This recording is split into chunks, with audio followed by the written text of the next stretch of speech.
In this part of explanation of the technology, we looked at this as the planet Earth and its magnetic fields. Let us consider the same thing as a plasma in the center of a hydrogen atom, a proton. Before a proton, there is always a neutron, because by law of physics, there cannot be a position when there is a proton and no electron. So, for the first time, we call the decay of initial fundamental plasma, neutron, that is splits into electron and proton. So the decay of the plasma into neutron and proton brings into play totally different game, totally different understanding in the world of physics. What it is, let's consider the initial plasma. As an initial plasma, as we explained before, there is a matter which we see, we tangibly feel it. So that part of the matter is very simple. We see as matter. As we explained just previously, for it to be tangible, it has to possess magnetic field and it has to possess gravitational fields. So that's the three fields which we're looking for. But that's only the tangible side of the matter, of the plasma. As we know in the recent past, the plasma possesses antimatter. We call this antimatter. We show it with a stronger, much pronounced magnets. The reason being is that up to the present time, it's a belief by a number of nuclear physicists and theoretical physicists that when the matter and the antimatter come together, the matter, there is nothing left. Some charges we see, and then because they are balanced with each other, the balanced charges, the material disappears. This is against the law of physics. This is against anything we know in the world of physics. There is no chance that two real matters can come together, and then when they interact and come together, there is nothing left. So we have found out, we have developed technology, we have theoretically and scientifically proven that actually the antimatter is like the sun in the plasma condition. It's the center of the energy, is the possessor of the main energy, magnetic field of the matter. That's why at the present, some institutes, they have separated the antimatter, and within a spoonful of this antimatter, they can launch several shuttles, the energy possessed by it, into space. And in the world of physics, we have never came to understand what the antimatter is. For the first time, again you explain, antimatter is the sun of the plasma, is the center of the plasma. The matter part we see is the tangible part, is the weakest part. But at the same time, in the structure of the matter, there is a fundamental point of the plasma, that is the matter, the plasma possesses dark matter too. Which means we have within the plasma its main constituent, which is antimatter, the matter, and the dark matter. And because the way this material is produced, this plasma is produced, each one has its own magnetosphere condition, each one has its gravitational condition, each one has its own magnetic field condition, each one has its own mass. So in fact, mass of a plasma is collection of the masses of the matter, antimatter and dark matter.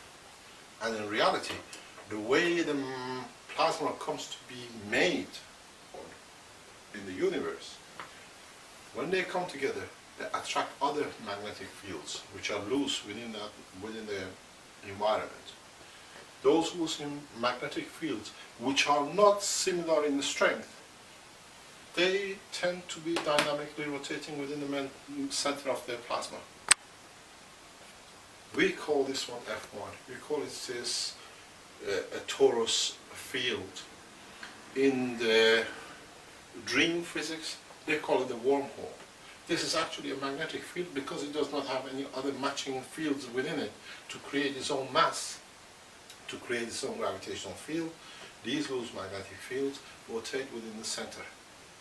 And at the same time, there are some other fields which are not actually part of the matter because they are loose, they don't match in any shape or form.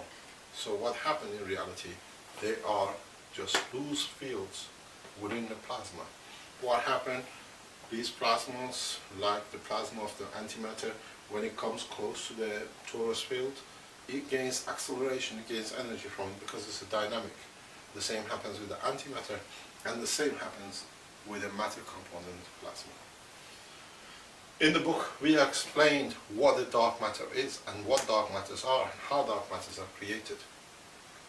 In a very simple way, we explain dark matter is actually a matter where its magnetic fields are literally in balance with the magnetic field environment of the plasma. So, as the strength of the magnetic fields are the same, they don't create any light in the interaction with each other. We explain the creation of light further on, then it will become much clearer what it means. So, in fact, if we change the condition of the plasma or the environment of the plasma, we'll find the dark matter becomes visible matter because only the magnetic field strength of the plasma has changed. In the world of physics, they call appearance of the matter out of nothing virtual particles. There is no virtuality, it's actually matter, but because its magnetic field or its magnetosphere is in balance in magnetic field strength with the environment of the plasma, the matter does not create any light. That's why it appears as dark. So in reality, what we have, this is the structure of what we call initial fundamental plasma.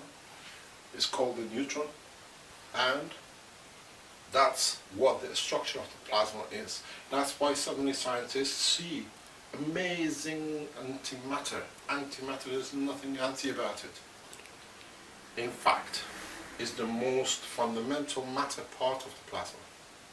And when you say matter collides or gets absorbed or come into touch with antimatter, nothing left, this is a fallacy. It's like saying the earth hits the sun and there is nothing left of the sun and the earth. There is no such a thing. What is left, the matter gets absorbed into the antimatter magnetic field strength. There are still different strengths. And what you see, the light which comes out, is like when the earth hits the surface of the sun, it gets some splash of radiation. And that's what it is. And that's because the magnetosphere, magnetic field of the earth, matter, comes in touch with the magnetosphere of the antimatter, and when two plasmas come together, the field interaction creates what we know as light. Different wavelength. So for the first time we explain, you do not need, and at the same time in the further talk we'll explain that the light is created in the universe out of when the two fields come too close to each other, when the magnetic fields of them interact, some magnetic fields are released in the wavelength of the light. So we'll explain that in the future, in the very soon chapters. That's what it is. This we call the structure of initial fundamental plasma. Some people call it neutrons. But when this neutron decays, I call it a decay because it's a natural fundamental decay, like uranium, plutonium, and everything else when they decay, any other material, plasma of neutron decays, and the outcome of the decay is plasma of the proton. And for the first time we introduce the plasma of a neutron, electron. And that is a very fundamental, and that's a major breakthrough to understand the structure of the proton. We'll speak about the decay in the following chapter.